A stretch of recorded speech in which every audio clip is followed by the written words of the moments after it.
Mother अगर वो उससे ज़्यादा इंटेलिजेंट है, फिर भी क्यों हम पुरुष को इतनी प्रधानता देते हैं कि वो अपने सारे फैसले खुद ले और हम उनके ऊपर डिपेंड हो जाए कि अब हमें आगे क्या करना है। चाहे वो हम एजुकेशन में लो, घर की चीज़ों में लो, बाहर लो, कहीं जाना है, हर एक चीज़ में हम बोलते हैं कि हाँ ठीक है, पापा से पूछना पड़ेगा या हस्बैंड से पूछना पड़ेगा या घर के बड़े हमें क्या बोल रहे हैं उनसे पूछना पड़ेगा।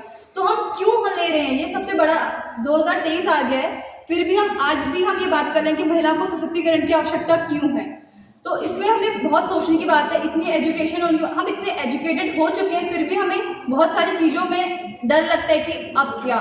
फॉर एग्जांपल, अगर हम कभी बाहर निकलते हैं, हम एजुकेट हैं, हम पढ़े लिखे हैं, हम अपना फैसला खुद कर सकते हैं, हम समाज के आगे बातें करते हैं, हम हर चीज़ जानते हैं कि क्या हमारे लिए कानून बना है, क्या अच्छा है क्या बुरा है। बट फिर भी जब हम सोसाइटी में निकलते हैं, एक डर सा लगता है कि कोई हमें टच तो नहीं कर रहा है, कोई हमें कुछ गलत तो फील नहीं करा रहा है। फील करा भी रहा है, अगर फॉर एग्जाम्पल कितनों के साथ ऐसा होगा, वो ट्रैवलिंग करते हैं, हम खुद बड़े हो गए हैं, कितने बार हम ट्रैवलिंग करते हैं, हम एजुकेटेड भी हैं, इतने पढ़े लिखे हैं, ट्रैवलिंग करने के बाद भी कभी कोई सडनली कोई अंकल या कोई बड़े बुजुर्ग जिन्हें हम आदमी बोलते हैं, वो हमें टच करे, हमें पता है कि ये गलत हो रहा है हमारे साथ, बट हम बोलते नहीं है। क्यों? हम एजुकेटेड नहीं है या हमें नॉलेज नहीं है इस बारे में।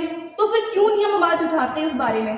तो ये बहुत बड़ा मुद्दा है कि अगर हमारे पास हमें सब कुछ पता है फिर भी हम उसके बारे में आवाज़ नहीं उठाते हैं, तो महिला सशक्तिकरण, फिर यहाँ पे भी महिला सशक्तिकरण की फिर कोई आवश्यकता ही नहीं है। अगर हम इतना सब कुछ पढ़े फिर हम वहाँ पे चुप हैं। तो इसी के लिए मैं एक पोयम है उसको बोलना चाहूँगी कि जिम्मेदारियों का बोझ परिवार पे पड़ा तो, कि जिम्मेदारियों का बोझ परिवार पे पड़ा तो ऑटो रिक्शा ट्रेन को चलाने लगी बेटियाँ।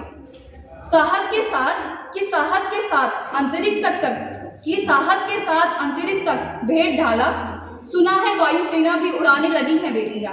और कितने उदाहरण दूं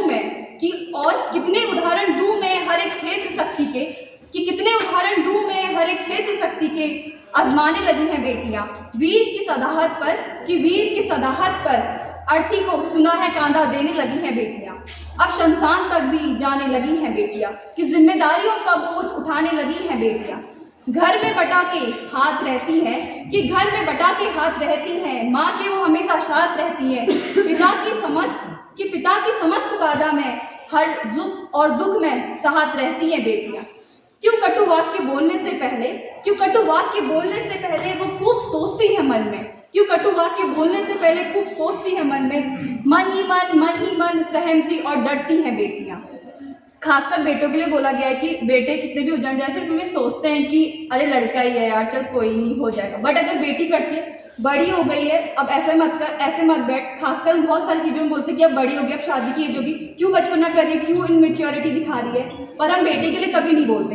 तो इसीलिए कि बेटे को कुदंड भले, कुदंड मतलब जो बहुत उजड़ वगैरह करते हैं, समझ रहे होंगे, कि बेटे को कुदंड भले आपका दुख दुखाते हैं अक्सर, कष्ट सहकर भी धैर्य रखती हैं बेटियां। प्रश्न ये चलनशील सबके लिए आज, नित्य प्रति कोख में क्यों गिरती मरती हैं बेटियां। कि जिम्मेदारियों को बोझ परिवार में पड़ा तो सब दुख दर्द सह लेती हैं बेटियां। Thank you.